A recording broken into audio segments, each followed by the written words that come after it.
My name's Alexandra Charalambous. I'm primary English lecturer at Middlesex University, and I'm also a phonics specialist where I train teachers in phonics and literacy areas, so reading and writing. And I've also recently developed voice workshops for teachers, so using their voices effectively in the classroom. Teachers use their voices every single day for about 6 hours a day.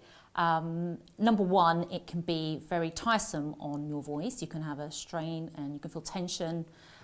You've obviously got to engage with your students and be enthusiastic and use expression.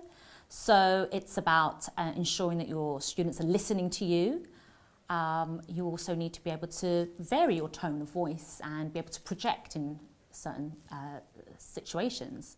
You might need to be quieter at times, or you might need to go really loud and expressive. So it's really good for emphasising particular teaching points as well. Not only that, it supports behaviour management strategies. You don't even need to say anything. You don't even need to use your voice in some cases. You could do a simple countdown to refocus students. You can just put your hand up. So there's ways of being able to salvage your voice and not to always ask things such as, what are you doing? You should be doing your work, and overstraining your voice again. My first tip would be to use your diaphragm, particularly for projecting your voice in a large space, such as a hall or a playground area, sports hall, for example. And that really does involve belly breathing. So your diaphragm is a sort of dome shape and it's filling it up with air.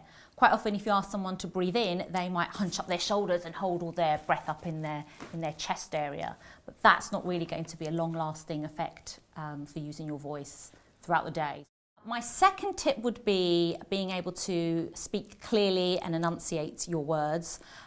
So slowing down your speech, being really clear what you want to say, allowing pauses, varying your tempo, but also being sort of specific with your pronunciation. So practicing some tongue twisters are good for that. She sells seashells on the seashore is an example.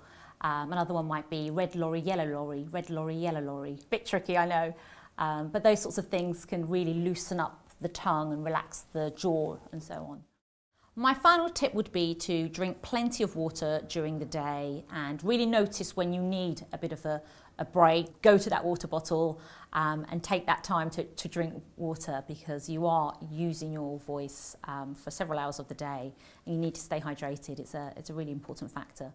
I think it's really important that we use our body language as well as our voices. I think the two go really hand in hand.